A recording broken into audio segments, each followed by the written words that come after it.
Thank you for the opportunity to join you. I think this is very serious. In short, I think it amounts to nuclear extortion on the part of the Iranian regime. I think it's useful to step back for a moment and remind ourselves of where we are. Due to the inherent flaws in the Iran nuclear agreement, the Trump administration made the decision to step away from that agreement and implement a max pressure campaign. The purpose of the max pressure campaign is to return to the negotiating table to negotiate a better deal. It's extraordinary to me the degree to which the Iranian regime is unwilling to come back to the negotiating table.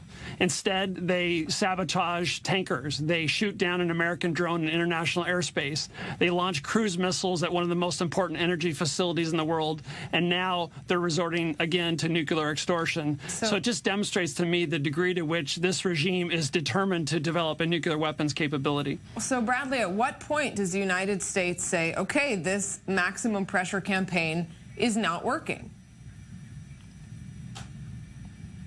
It's a fair question. It's a good question.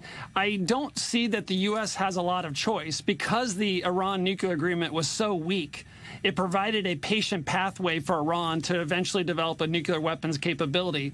So, you know, Iran says they don't want a nuclear weapons capability, yet they insisted on clauses in the Iran nuclear agreement that made the restrictions temporary rather than permanent. Why wouldn't Iran simply come back and put their money where their mouth is at the negotiating table and say, okay, fine, we're willing to make these restrictions permanent, not temporary? But Bradley, the U.S., the Trump administration decided to pull out of that Iran nuclear deal unilaterally without real consultation with its European partners. It's been unable to put together an international coalition in the Gulf to counter Iran. So at what does the Trump administration now have to do to try and be effective? I think it's people of goodwill can disagree on the wisdom of the Trump administrations to pull out of the Iran nuclear agreement. Some people think that they should have tried to reform its major flaws while staying in it. Other people thought it was appropriate to nix it and step away. Regardless, here we are. And the question is, what do we do now?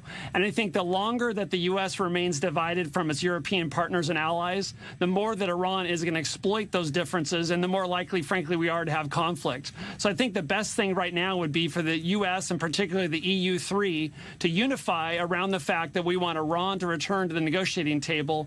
But as long as we continue to have disunity in the Western alliance, I'm afraid Iran will continue to exploit those differences. Well, we haven't seen that much from EU nations beyond the concern that is expressed, a similar concern that we hear from the United States, also imposing sanctions.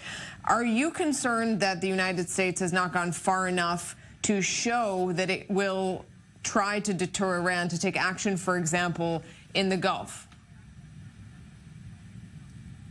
I am concerned, honestly. I think the U.S. response to Iran's cruise missile and drone attacks on the Abqaiq facilities was weak.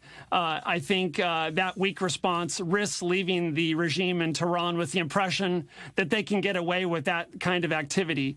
So, you know, the U.S. has deployed a lot of military power into the region, but I think Iran may be wondering whether the Trump administration is willing to use it. And if they are left with that impression, unfortunately, I think that's going to simply invite more Iranian aggression in the future. All right, Bradley Bowman in Washington, thanks so much for being with us and weighing in.